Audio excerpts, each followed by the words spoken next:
She was barely breathing at the moment we found her, and she was a survivor. She was fighting for it. That's how an infant girl is being described tonight after she was left for dead, stuffed inside a garbage bag at the bottom of a dumpster on Fairway Village Drive in the Island Green community of Socastee. She was thrown out like garbage, and if it weren't for two brothers taking out the trash, the baby girl might not have made it. We come to the dumpster, threw our bags in, and we were walking out, and we heard a faint, like a little whine.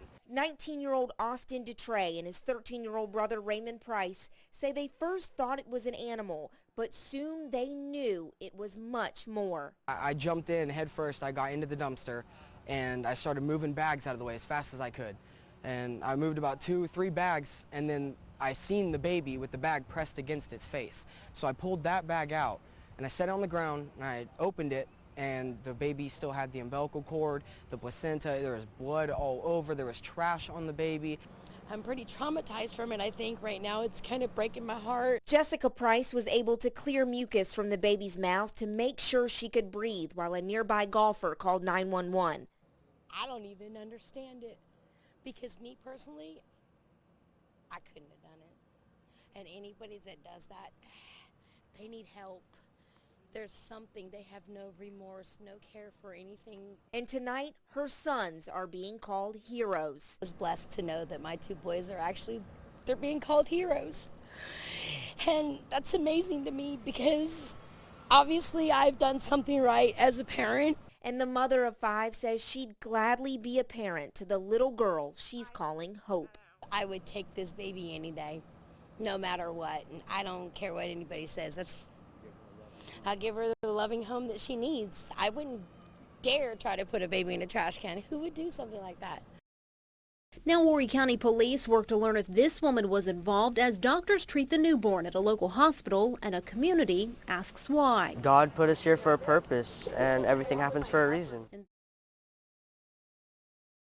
Horry County Police say Taylor tried to get rid of her baby by leaving it in a dumpster back in 2015. That happened in the Island Green community near Socastee. Someone found the baby alive in the dumpster there. Taylor's attorney claims that she suffered from an extreme form of postpartum syndrome depression. Today we heard opening statements from both sides here at the Government and Justice Center. The solicitor's office asked 7 witnesses to testify. Shelby Taylor's 2 attorneys asked Taylor and her mother to take the stand. Now the defense claims Taylor had what's called transient peripartum psychosis. It's an extreme case of postpartum depression. After seeing her photo on the news, Taylor turned herself into police. Taylor was in the hospital for 2 days. Her OBGYN doctor testified today, as well as her social worker and a psychiatrist. Captain Keith Drabick, a veteran paramedic with Horry County Fire Rescue, was also called in to testify. He was the first responder who tended to the baby, along with 1 detective. Taylor's attorney said she received medical care for 3 weeks after giving birth and has seen a psychiatrist since the day this happened. She admitted her and her then husband were not financially secure to have a baby, and she didn't want her husband to leave her. Taylor currently lives with her mother. She does not take care of the baby. Her newborn baby her name is Trinity.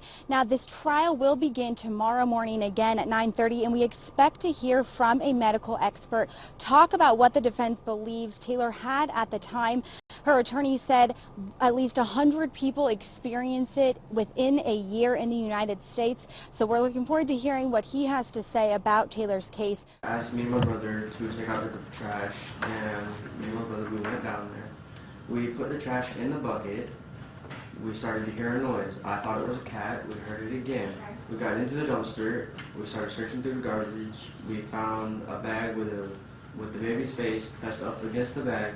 So my brother pulled out the bag and we ripped it open. We received the call at approximately 14:47, I believe. For a report of a child found in the dumpster. I got there first in the engine where I found the infant still in the trash bag being attended to by some of the civilians. It was pretty chaotic. There was a lot of people wandering around. Several people gathered around the dumpster area, approached over to the bag. There was a lady in the area of the bag and the young gentleman that was here before me, Mr. Price. I went up to the bag where I found the infant with the umbilical cord still attached to the placenta in the garbage bag, lots of food and common household trash about the baby's face. I proceeded to move some of the stuff off the baby, clear the airway from the baby. The baby was alive, the baby was breathing. I then proceeded to cut the umbilicus, which is part of our standard procedure. Proceeded to pick up the baby. I had had somebody, one of the neighbors, run and get me a clean towel from their house. They come down, I wrapped the baby in the towel and continued to monitor the baby and stimulate the baby and provide care for the baby. I got into the back of the ambulance, still maintaining care of the child, sat on the stretcher. They strapped me in as I held the baby, and we transported the baby to Waccamaw Hospital, caring for it. I was the first uniform officer to arrive on scene. As I approached the dumpster that's been identified, the child was laying on the ground. I saw the child laying on the ground. She was inside of what appeared to be a ripped open trash bag. There were several articles of trash, both on and around the child, as well as blood, and what appeared to be afterbirth of some sort. What about the umbilical cord? Was the umbilical cord attached to the baby? Yes. Did you take the baby and put it in a bag and take it and discard it in the dumpster? Yes. Were you tired? Yes. Were you exhausted? Yes. Were you able to walk and do that under your own power? When you went back in the apartment, what did you do? Sophia was waking up and then he had to get up. You went back in, your 16-month-old daughter was waking up? Yes. And did you get her up? Yes. Did you feed her? Not at the time, no. What did Patrick do? He got up and got ready to go to work. At some point, before he got up, did you take efforts to clean up the bathroom? A little bit, yeah. Put stuff in the laundry, put the towels and stuff in the washer? Yes. Yes? Did you take the bath mat and put it in the I washing believe machine? so, yes. So was that stuff cleaned up before Patrick went in the bathroom? Yes. Were you trying to hide that from him? A little bit, yes. And what about the bed? Was there amniotic fluid in the bed? I believe so. And blood? Was there blood on the sheets? Yes. Did you and Patrick have any discussion about that? No. At some point, did you see yourself on the news? Yes. Or did someone tell you that you were on the news? My grandma called my mom and my mom called me.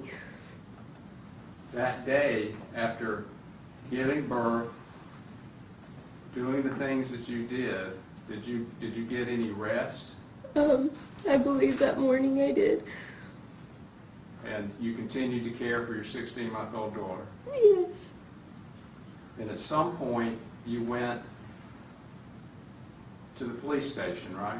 Yes. And you went and went to talk to the police, right? Yes. And did you deny that you had done this? Yes. And why was that? Because I was in denial. At some point, the police arrested you, right? Yes. And did they handcuff you? Yes.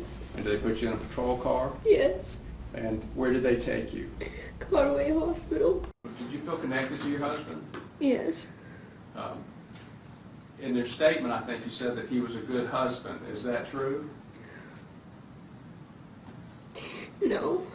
All right. Were there ever things that he ever did to you to harm you?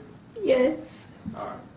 And did you report those things? No. For example, was Patrick's mother aware that there was maybe some abuse or some controlling behavior? No. Did you take steps to cover that up? Yes. And why didn't you wake up your husband and tell him that you were in severe pain? Because I was scared. What were you scared of? Him. I'm sorry? Scared of him. You're scared of him. Are you sorry for what you did? Very. Do you regret it? Yes. Do you understand why you did it? No. If you had a chance to go back in time, would you seek medical help and seek your family's help? Yes.